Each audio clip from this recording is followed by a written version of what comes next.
결혼 5년 차의 부부입니다. 결혼 생활 5년 동안 고부 갈등 같은 건 생각도 안 해봤을 정도로 잘 지냈어요.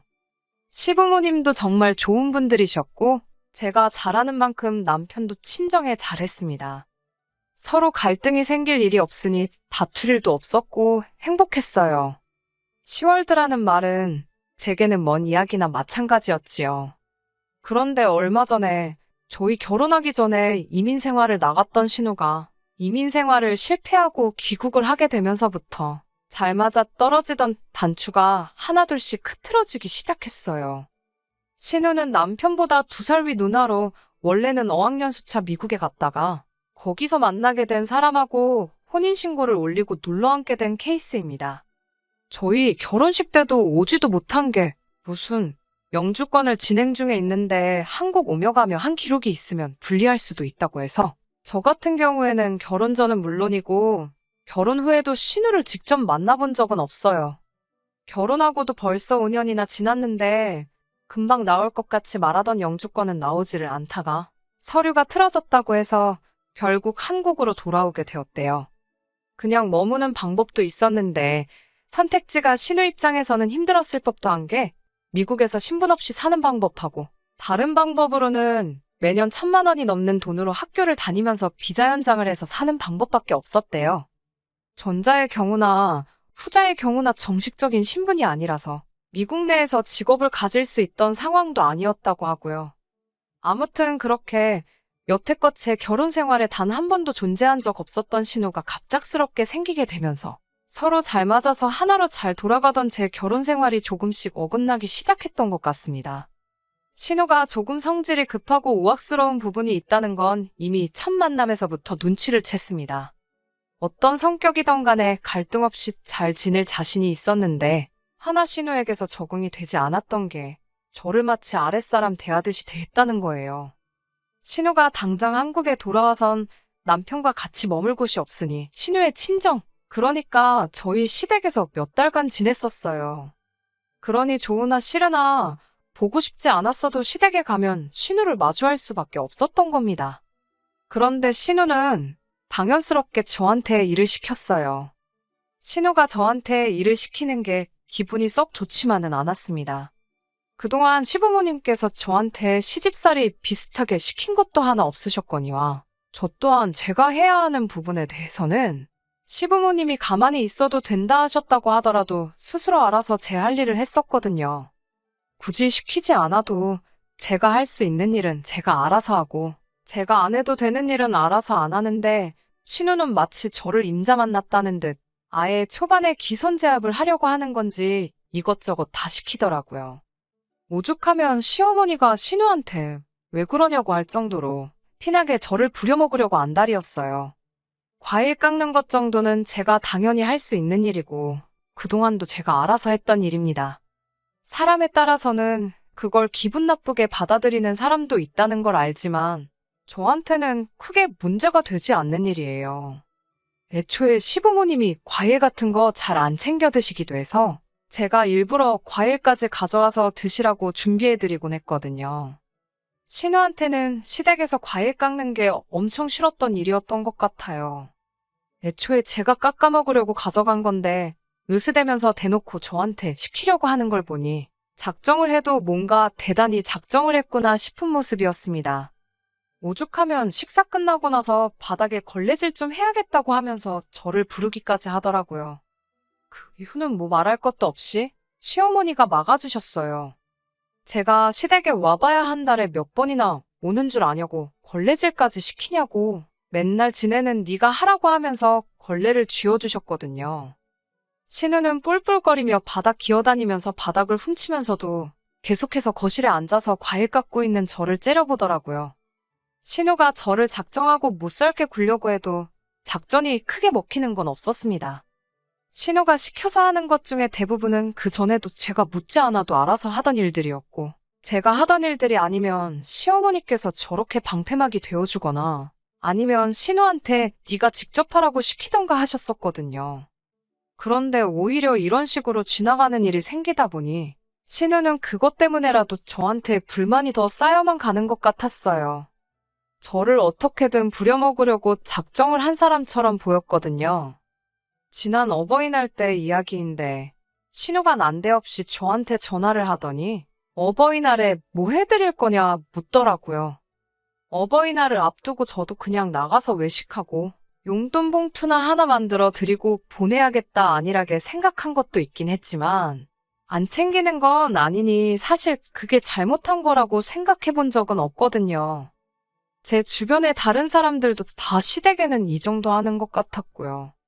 그런데 신우는 어떻게 며느리가 돼서 시댁을 얼마나 우습게 알면 푼돈 얼마랑 밥으로 때울 생각을 하냐면서 정성과 성의가 보이는 선물을 해야 한다고 하는 겁니다. 일리 있는 말이기는 했는데 그렇다고 신우한테서 들을 만한 말은 아니라는 생각이 들었네요. 아무튼 신우는 저한테 요즘 안마의자가 잘 나온 것 같으니 그걸 하나는 놔드리면 좋겠다고 하는 겁니다. 신우가 저한테 먼저 연락해서 뭐 할 거냐고 물어봤기에 저는 그게 신우가 안마의자를 해드리고 싶은데 돈이 모자라니 같이 해드리면 좋겠다고 말하는 건 줄 알았어요. 그래서 신우 말에 안마의자가 요즘 얼마나 하냐고 반반씩 해서 하나 놔드리면 좋겠다 말했더니 자기가 시부모님을 모시고 살고 있는데 왜 의자까지 해줘야 하냐는 겁니다. 안마의자는 저보고 사라고 하는 소리나 다름이 없었죠. 그런데 신우 말이 어이가 없잖아요. 신우가 시부모님 댁에 남편하고 처가살이 하면서 얹혀 살고 있는 거지 모시고 살고 있는 게 아니잖아요. 심지어 두 사람이 미국에서 유학을 했다고 해서 엄청 좋은 학교를 다녔던 게 아니고 영주권을 받기 위해서 몇 년 동안 비교적 학비가 저렴한 어학원만 전전했던지라 한국에서 그렇다 할 직장도 구하지 못하고 빌빌거리고 있던 상황이었어요. 돈을 모아서 한국으로 온 것도 아니고 도망치듯 돌아와서 무일푼으로 시부모님 댁에 얹혀 사는 걸로 알고 있는데 시부모님 모시느라 고생하고 있는 건 자기니까 저보고는 돈 드는 부분을 다 내는 게 맞다는 식으로 이야기하는 게 어이가 없었습니다. 안마의자 사드리는 건 좋은 아이디어 같기는 했지만 시부모님이 원래 운동도 다니시고 원체 건강하신 분들이세요. 집에 있으면 사용하시기야 하겠지만 제 생각에는 신우가 지가 갖고 싶어서 저러는 것처럼 보이더라고요. 시댁 방문해도 어디가 뻐근하다, 침대에서만 생활하다가 바닥에다 이불 깔고 잘라니까 아주 허리가 산산조각이 나는 것 같다 하면서 안마의자 하나 장만하면 좋겠다고 일전에도 노래를 부르듯 안마의자 타령을 한 적이 있던 신우였거든요. 그 속이 뻔히 보이는데 제가 시부모님 위해서 하는 것도 아니고 신우 좋으라고 시댁에 안마의자를 내 돈으로 놔주고 싶지는 않더라고요. 그래서 신우한테 요즘 인터넷 찾아보니까 안마의자 같은 건 정수기처럼 달마다 렌트해주는 데도 많다더라. 저는 시부모님 어버이날에 외식하고 용돈 드리는 걸로 정해놨으니 정 하나 해드리고 싶으시면 신우가 직접 해드리는 게 좋지 않겠냐고 은근슬쩍 비아냥거리면서 말해줬죠. 한 달에 렌트해봐야 비용 얼마 나오지도 않고 안마의자라는 게 원체 부피가 큰 가전이다 보니 안 쓰게 되면 집에 자리만 차지하는 애물단지로 전락하잖아요. 몸에 잘 맞을지 아닐지도 모르는데 무턱대고 몇백만 원 줘서 새 걸 사드리는 것보다 한번 렌트로 써보고 결정하는 것도 나쁘지 않지 않겠냐고. 그렇게 한마디 했더니 신우가 저보고 아주 너 같은 며느리는 세상에 없겠다고 하고 전화를 끊더라고요. 저는 속으로 너 같은 딸도 세상에 없을 거다 하고 말았네요. 당장 신우가 저를 귀찮게 하기는 했지만 저한테 직접적으로 피해를 주는 부분은 없다고 생각했어요. 거기에 그동안 결혼 생활하면서 시부모님과 저희 관계가 워낙에 좋았기에 신우가 저런다고 해서 제가 덩달아 시부모님한테까지 나쁘게 대해야 할 이유는 없다고 생각했습니다. 그런데 얼마 전에 시어머니가 급격하게 몸이 안 좋아지게 돼서 병원에 자주 오며 가며 하셔야 하는 일이 생기게 되었습니다. 일주일에 2번씩 병원에 왔다 갔다 하셨어야 했어요. 아버님은 아직 은퇴를 안 하셔서 일을 하고 계시고 남편도 일을 하고 있어서 어머님을 모시고 병원에 다녀올 수 없는 상황이었어요. 예전에도 어머님이 같은 이유로 몸이 안 좋으셔서 제가 어머님을 병원에 오며 가며 모시고 다녔던 적이 있었습니다. 저 또한 일을 하고 있었는데, 저 같은 경우에는 제가 하는 일이 회사를 나가는 게 아니다 보니, 그런 시간적인 부분에 있어서는 조금 유도리가 있는 직장이어서 그렇게 할 수 있었던 거예요. 하지만 이번에는 조금 안심을 했던 게, 신우가 집에 상주하고 있으니 이번만큼은 조금 괜찮을 거라고 생각했어요. 신우가 오며 가며 시어머니 모시고 병원도 다닐 수 있고, 경우에 따라서는 신우가 어머님 병수발까지 들을 수 있는 상황이었으니 말이지요. 몇 년 전 그 당시보다 나아진 상황이라 저나 남편, 시아버지의 시어머니까지 다들 안도의 한숨을 내쉬었는데, 정작 시어머니 모시고 병원 다녀와야 하는 신우가 자기는 하기 싫다고 대놓고 선언을 하더라고요.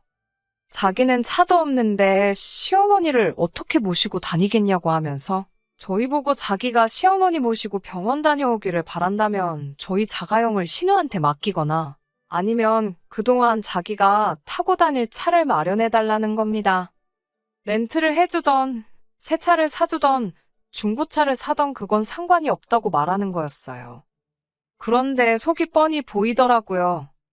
그것 또한 미국에서는 자동차가 있어서 여기저기 다녔는데 한국에서는 당장 차 없이도 살 수가 있으니 차를 따로 안 샀다는 거예요. 그런데 막상 차 없이 살려니까 불편하다는 거죠. 그렇다고 차를 한 대 뽑기에는 유지비는커녕 기름값도 낼 수 있는 상황이 아니다 보니 차를 사야 하는 변명조차 할 수가 없었던 거예요. 이참에 신우는 지 돈 안 들이고 차까지 뽑아서 시어머니 병원 모셔다 드린다는 핑계로 남편하고 어디 좀 놀러 다닐 계획을 세우고 있던 것 같더라고요. 속이 뻔히 보이는 개수작이지만 어쩌겠어요. 당장 신우가 차가 없으면 안 하겠다는데. 그래서 울며 겨자 먹기로 남편이 타는 차를 신우에게 넘겨주게 되었습니다. 신우 조건이 평일에도 자기가 차를 쓸 수 있어야 한다는 조건이 붙어 있었기에 짚고 넘어가고 싶었지만 어쩔 수 없었어요. 어쨌든 시어머니 병원 모시고 다니는 일은 해주기로 한 거니 저희들 입장에서는 급한 일부터 해결을 하자는 생각이었으니 말이지요. 처음 몇 주간은 신우가 시어머니 모시고 병원을 잘 다녔어요. 체력적으로 지쳐있는 시어머니가 집에서 쉬고 계시면 신우가 집에서 시어머니 대신 집안일을 해주거나 병수발을 들어주거나 하지는 않았지만 말입니다.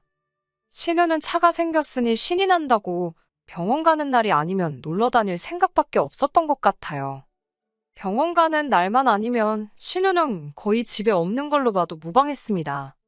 어머니가 저렇게 아프고 자기 남편의 아버지의 동생네 부부까지 다 돈 버느라 정신이 없는데 저렇게 놀러 다니고 싶을까? 놀러 가서는 재밌게 놀 수나 있나 싶었어요. 아무튼 그렇게 시간이 지나면서 신우가 몇 번씩 급한 약속 때문에 어머님을 병원에 모시고 가지 못한다 하면서 병원 스케줄을 조정하는 일이 몇 번 생기게 된 겁니다. 다행히 아예 안 모시고 갔던 것도 아니고 정 급한 날에는 남편이 어떻게 시간이 돼서 택시 타고 한번 모시고 다녀오기도 했었어요. 그런데 시어머니도 다른 것도 아니고 어머니인 당신이 아파서 병원 다니는 건데 자기 입맛에 맞게 어머니 병원 스케줄까지 바꿔가는 신우한테 서운한 게 있었나 봅니다. 오며 가며 하면서도 귀찮은 일을 떠맡아서 하게 되었다는 생색을 그렇게 내기도 했고요. 그래서 시어머니가 하루는 저한테 따로 연락을 해오셨어요. 병원 스케줄이 토요일에 잡혔는데 토요일에는 제가 일을 나가지 않거든요. 그러니 어머님이 신우 꼴도 보기 싫으시다고 그냥 저랑 같이 병원 한번 다녀와주면 안 되겠냐고 부탁을 하시길래 그렇게 하기로 했습니다. 신우는 어머님이 저랑 가기로 했다는 말에 조금 반성이라도 했었다면 좋으련만 안 그래도 토요일에 가는 거 싫었는데 잘 됐다고 좋아했다고 하더라고요. 아무튼 제가 어머님을 모시고 병원에 가기로 했던 날이 되었어요. 그런데 갑작스럽게 제가 일하는 곳에 결혼이 생기게 되면서 저보고 급하게 출근을 해줄 수 있느냐 하는 연락이 왔습니다. 어머님 병원 모시고 다녀와야 된다고 안 된다고 설명을 해봤지만 당장 제 일터에 저 말고는 연락이 되는 사람이 따로 있는 것도 아니고 제발 한 번만 살려달라고 사정사정을 하더라고요.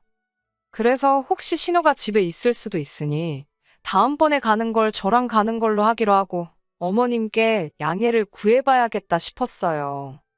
그게 화근이 될 거라고는 상상도 하지 못했지요. 어머님은 제 상황을 듣더니 알겠다고 하시고는 신우랑 같이 병원 다녀오겠다고 하셨던 겁니다. 그런데 그건 어머님의 거짓말이었던 거예요. 신우는 이미 아침 대바람부터 어딜 나가 있던 거였고, 시어머니는 괜히 제 입장 난처해질까봐 그냥 혼자서 다녀오시기로 하고 대중교통을 타고 이동을 하셨던 거였어요. 그리고 지하철을 타고 가시다가 빈혈기로 잠깐 정신을 잃으셨나 봅니다.